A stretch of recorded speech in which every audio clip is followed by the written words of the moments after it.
வணக்கம் friends, welcome to yoga way of life. நான் உங்கள் கார்த்திக் ராமமூர்த்தி. ஃப்ரெண்ட்ஸ், இன்றைக்கி முத்ரா செக்ஷனில் ஒரு புது முத்ரா பார்க்க போகிறோம்.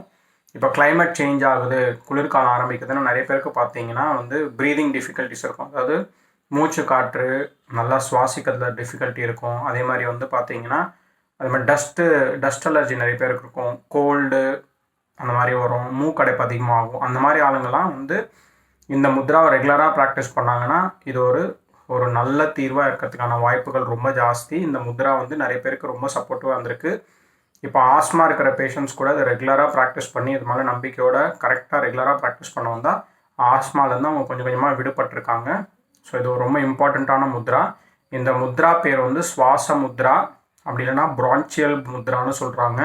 ஏன்னா இது கம்ப்ளீட்டாக நம்மளோட ரெஸ்பிரேட்டரி சிஸ்டமை கம்ப்ளீட்டாக கிளியர் பண்ணி மூச்சடைப்பு காற்று போகிற பகுதிகளில் எங்கேயும் அடைப்பு இல்லாமல் பார்த்துக்கக்கூடிய ரொம்ப பவர்ஃபுல்லான ஒரு முத்ரா. எஸ் ஃப்ரெண்ட்ஸ், இப்போ இந்த முத்ரா எப்படி பண்ணணும்னு பார்க்கறதுக்கு முன்னாடி நீங்கள் முத்ரா பண்ணும்போது சில விஷயங்கள் நீங்கள் எப்போவுமே மைண்டில் வச்சுக்கணும். நீங்கள் தரையில் உட்காரக்கூடாது. நீங்கள் ஒரு சமதளத்தில் ஒரு ஆசனத்து மேலே தான் உட்காரணும். ஸோ மேட்டாக இருக்கலாம், அப்படி இல்லைனா மனம் ஏதாவது போட்டு அந்த ஆசனத்தில் உட்காந்து பயிற்சி பண்ணுறது ரொம்ப நல்லது. அதே மாதிரி நீங்கள் பயிற்சி பண்ணும்போது உங்கள் முதுகு தண்டு, கழுத்து, தலை நேராக இருக்கணும். ஏன் இப்படி இருக்கணும்னா, இப்படி இருக்கும்போது தான் பிராணசக்தி உடம்பு ஃபுல்லாக சீராக பரவும். நீங்கள் முத்ரா பண்ணும்போது பிராணசக்தியில் நீங்கள் பண்ணுற அந்த முத்ராக்கான சக்தியும் சேரும்போது உடம்பு ஃபுல்லாக சீராக பரவும் போது தான் அதுக்கான கம்ப்ளீட் பயன் உடம்புக்கு ஃபுல்லாக சேரும். அதனால் உங்கள் முதுகெலும்பு, கழுத்து, தலை எப்போவுமே நேராக இருக்கணும். அதே மாதிரி உங்கள் அவேர்னஸ் ஃபுல்லாக உங்கள் பாடி மேலே நீங்கள் பண்ணுற முத்ரா மேலே இருக்கணும். இன்கேஸ் நீங்கள் முத்ரா பண்ண உட்காந்துருக்கீங்க, உங்கள் தாட் ப்ராசஸ் வேறு எங்கேயோ இருக்குது, வேறு ஏதோ பெரிய விஷயத்தை பற்றி நீங்கள் யோசிச்சுட்ருக்கீங்கன்னா தயவுசெய்து அப்போ பண்ணாதீங்க. ஏன்னா உடல் அப்புறம் மனம் ரெண்டுமே ஒன்று சேர்ந்து லயிச்சு பண்ணும்போது தான் அதோட கம்ப்ளீட் பெனிஃபிட் கிடைக்கும். ஏன்னா இந்த முத்ரா நீங்கள் பண்ணும்போது இதுவும் ஒரு மெடிடேஷன் தான். ஃபோக்கஸ் ஃபுல்லாக இருக்கணும். அப்படி உங்களுக்கு அவேர்னஸ் ஃபோக்கஸ் எங்கேயோ இருக்குன்னா ஒரு 5 நிமிஷம் கண்ணை மூடிட்டு ஒரு 30 seconds breath and breath out பண்ணி மூச்சையே ஃபோக்கஸ் பண்ணுங்கள். அப்போ உங்கள் அவேர்னஸும் ஃபோக்கஸும் உங்கள் உடம்புக்கு திரும்பி வந்துடும். அதுக்கப்புறமா முத்ரா பண்ணுங்கள். ஓகே, இப்போ அந்த சுவாச முத்ரை எப்படி பண்ணணும்னு பார்க்கலாம். ஃபஸ்ட்டு உங்களோட சுண்டு விரல், மோதிர விரலை கை நடுவில் பதிச்சுக்கோங்க. அதுக்கப்புறமா உங்களோட நடு விரலில் நம்மளோட கட்டை விரலை நுனியை தொடுங்க. ஆள்காட்டி விரல் நேராக இருக்கணும். இப்படி தான் பண்ணணும். மறுபடியும் பாருங்கள். சுண்டு விரல், மோதிர விரல் கைக்கு நடுவில் கையோட இதை பதிச்சுக்கோங்க. உங்கள் கட்டை விரலோட நுனியை நடுவிரலோட நுனி தொடணும். ஆள்காட்டி விரல் நேராக இருக்கணும். ஸோ 2 விரல்கள் பதிச்சிடணும். உங்களோட நடு விரலோட நுனி கட்டை விரலோட நுனியை பண்ணணும். இது நேராக இருக்கணும்.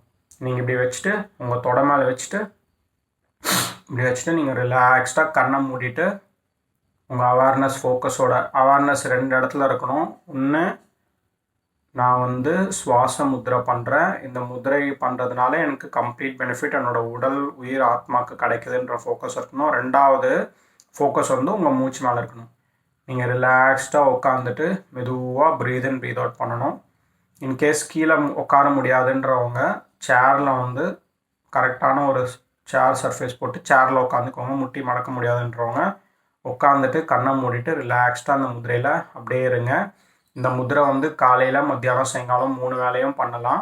என்னென்னா வெறும் வயிற்றில் பண்ணணும். அப்படி இல்லை மத்தியானம் நீங்கள் பண்ணுறீங்கன்னா சாப்பிட்றதுக்கு ஒரு 40 மினிட்ஸ் முன்னாடி பண்ணுங்கள். நீங்கள் என்ன பார்க்கணுன்னா வெறும் வயிற்றில் இருக்கணும். அதே மாதிரி நீங்கள் நைட்டு பண்ணுறதா இருந்தால் நீங்கள் ஈவினிங் குளிச்சுட்டு பண்ணுங்கள். அப்படி இல்லை சாப்பிட்டிங்கன்னா சாப்பிட்டு முடித்து லைட்டாக தான் சாப்பிடுவீங்க நைட்டுன்றதுனால சாப்பிட்டு முடித்து ஒரு 2 ஹவர்ஸ்க்கு அப்புறமா நீங்கள் படுக்கிறதுக்கு ஒரு 1/2 அன் ஹவர் முன்னாடி பண்ணுங்கள். இந்த முத்ரை 3 to 5 மினிட்ஸ் நீங்கள் பண்ணலாம். இந்த முத்ரா பண்ணுறதுனால கொஞ்சம் கொஞ்சமாக உங்கள் ரெஸ்பிரேட்டரி ஆர்கன்ஸ் எல்லாமே அதில் இருக்கிற அடைப்புகளெல்லாம் இதை நீக்கும். உங்களுக்கு சுவாசம் இன்னும் கிளியராக இருக்கும். அங்கே உருவாகிற அந்த மியூக்கஸ்ன்ற ஒரு கோழை மாதிரி அங்கே உருவாகும். ஏன்னா அது டஸ்ட்டெல்லாம் அதில் பட்டு அது வழியாக வெளில கொண்டு வரும். அதெல்லாம் கிளியர் பண்ண ஆரம்பிக்கும். இது உங்களோட சுவாச கருவிகள் எல்லாம் சரிப்படுத்தும். நீங்கள் நல்லா உங்களுக்கு சுவாசம் தெளிவாக இருக்கும். உங்களோட ஆரோக்கியம் கொஞ்சம் கொஞ்சமாக அதிகமாகும். இதோட பெனிஃபிட் கொஞ்சம் கொஞ்சமாக தான் வரும். ஏன்னா நிறைய பேருக்கு பார்த்தீங்கன்னா ஆஸ்மா இல்லை டஸ்ட் அலர்ஜி அதுன்றது ரொம்ப காலமாக இருந்துகிட்ருக்கும். அது உடனடியாக போகாது. இதை நீங்கள் நம்பிக்கையோட டெய்லி ஒரு 12 மினிட்ஸ் காலையில், மத்தியானம், சாயங்காலம் 4 நிமிஷம் பண்ணிகிட்டே வாங்க. ஒரு 6 மாதம் பண்ணுங்கள். இந்த குளிர்காலத்தில் ஆரம்பித்து அடுத்த வெயில் காலம் வரைக்கும் பண்ணுங்கள். அடுத்த குளிர்காலம் வரும்போது உங்களுக்கு டிஃப்ரென்ஸ் தெரியும். ஒரே நாளில் டிஃப்ரென்ஸ் வருமா அப்படின்னு எதிர்பார்த்தோன்னா அது கஷ்டம். ஏன்னா நம்ம உடம்பு ஆல்ரெடி இதை தாண்டி சில விஷயங்கள் பண்ணிகிட்ருக்கு நமக்கு ஏற்ற மாதிரி. ஸோ இதுவும் சப்போர்ட்டாக போகும்போது அது உடம்புல சேர்ந்து நம்ம டெய்லி பண்ணோன்னா தான் உடம்பு இதை அக்செப்ட் பண்ணிக்கும். ஸோ டெய்லி கன்சிஸ்டண்ட்டாக நீங்கள் daily 10 to 12 minutes R 15 minutes பண்ண இதுலேருந்து வர சத்தம் எனக்கு நிரந்தரமாக கிடைக்கும்னு உடம்பு நம்பிக்கையோடு இந்த சத்தையும் எடுத்துகிட்டு அதை அப்ளை பண்ணி உடம்பு இன்னும் சீக்கிரமாக ஹீல் பண்ணும். ஃப்ரெண்ட்ஸ், இந்த முத்திரையை ரெகுலராக பண்ணலாம். அதே மாதிரி பார்த்தீங்கன்னா நிறைய பேருக்கு இம்யூனிட்டி வந்து கம்மியாக இருக்கும். ஸோ டக்குன்னு ஜுரம், காய்ச்சல் அந்த மாதிரி வந்துடும். யாராவது தும்முனா கூட பார்த்தீங்கன்னா ஒருத்தங்க லைட்டாக கோல்டு இருக்கும், தும்புவாங்க. இவங்களுக்கு வந்து அது அஃபெக்ட் ஆகி பயங்கர கோல்ட் ஆகிடும். ஏன்னா இம்யூனிட்டி பவர் ரொம்ப உடம்புல கம்மியாக இருக்கிறவங்களுக்கும் இது ரொம்ப நல்லது. இது வந்து பார்த்தீங்கன்னா ஃபஸ்ட்டு உங்கள் உடம்புல இருக்கிற ரெஸ்பிரேட்டரி ஆர்கன்ஸ் எல்லாம் வந்து ஸ்ட்ரெங்தன் பண்ணும். அதில் இருக்கிற டஸ்ட்டு, அதில் இருக்கிற டாக்ஸின் எல்லாம் கம்ப்ளீட்டாக ரிமூவ் பண்ணும். மெயினாக உங்கள் லங்ஸை வந்து கம்ப்ளீட்டாக கிளியர் பண்ணும். லங்ஸ் வந்து பார்த்தீங்கன்னா நம்ம கரெக்டாக மூச்சு இழுத்து விடாதனால அதுக்குள்ளே நிறைய இம்ப்யூரிட்டிஸ் இருக்கும், அதுக்குள்ளே நிறைய டாக்ஸின்ஸ் இருக்கும். அதே மாதிரி பார்த்தீங்கன்னா நிறைய பேர் வந்து நிறைய மெடிசன்ஸ்லாம் எடுக்கிறாங்க. ஸோ அதோட ரெசிடியூ என்னென்னா நிறைய பைப்ஸ் அதெல்லாம் வச்சு வாயில் டைரெக்டாக வந்து சுவாச பையிலே வந்து தள்ளுறாங்க. சில மெடிசன்ஸ்லாம் சாப்பிட்றாங்க லங்ஸ்க்காக. அதோட ரெசிடியூ எல்லாம் லங்ஸில் இருக்கும். இந்த முத்ரா ஃபஸ்ட்டு பண்ணும்போது உங்கள் லங்ஸ் எல்லாம் கிளியர் பண்ணும். லங்ஸுன்றது ஒரு பெரிய அது வேர் மாதிரி இருக்கும். அது வழியாக தான் காற்று உள்ளே போயிட்டு வெளில வருது. அந்த வேர்லெல்லாம் நிறைய இம்ப்யூரிட்டிஸ் இருக்கும். அதெல்லாம் கம்ப்ளீட்டாக இது கிளியர் பண்ண ஆரம்பிக்கும். அதுக்கப்புறமா உங்கள் லங்ஸ் நல்லா எக்ஸ்பேண்ட் ஆகும், உங்களுக்கு சுவாசம் நல்லா இருக்கும். அதுக்கப்புறமா வந்து பார்த்தீங்கன்னா உங்கள் லங்ஸோட கம்ப்ளீட் கெப்பாசிட்டிக்கு கொண்டு போய் சேர்க்கும். ஒன்ஸ் அதை ஆயிடுச்சுனாலே பாதி விஷயம் முடிஞ்சது. அதுக்கப்புறமா லங்ஸில் வேறு ஏதாவது டெஃபிஷியன்சி வேறு ஏதாவது இருந்தால் கொஞ்சம் கொஞ்சமாக இது சரி பண்ணும். இது நீங்கள் ரெகுலராக பண்ணிங்கன்னா, நம்பிக்கையோட, கான்சன்ட்ரேஷனோட, ஃபோக்கஸோட, அவேர்னஸோட பண்ணிங்கன்னா ஆஸ்மா க்யூர் பண்ணக்கூடிய சக்தி இந்த முத்திரைக்கு இருக்குது. நிறைய பேர் இதை பண்ணி அவங்களுக்கு நல்ல டெவலப்மெண்ட்ஸ் இருக்குது. டைம் எடுத்திருக்கு, பட் டெவலப்மெண்ட்ஸ் இருக்குது. இதுக்காக நீங்கள் மருந்து நீங்கள் எடுத்துகிட்டு இருக்கிற சில விஷயங்கள்லாம் நீங்கள் ஆல்ரெடி பண்ணிகிட்ருப்பீங்க, அதெல்லாம் நிறுத்தணும்லாம் அவசியம் இல்லை. அது கூடவே இது பண்ணுங்கள். கொஞ்சம் கொஞ்சமாக நீங்கள் இதை பண்ணி உங்களுக்கே இம்யூனிட்டி லெவல் உங்களுக்கு தெரியும். முதல்ல இப்படி இருந்து இது டஸ்ட்டில் போனால் எனக்கு எதுவும் ஆகலை, குளிர்காலம் வருது, பட் போன வருஷம் கஷ்டப்பட்டு இந்த வருஷம் அப்படி இல்லை அப்படின்னும் போது உங்கள் மெடிசனை கொஞ்சம் கொஞ்சமாக கம்மி பண்ணிகிட்டே வாங்க.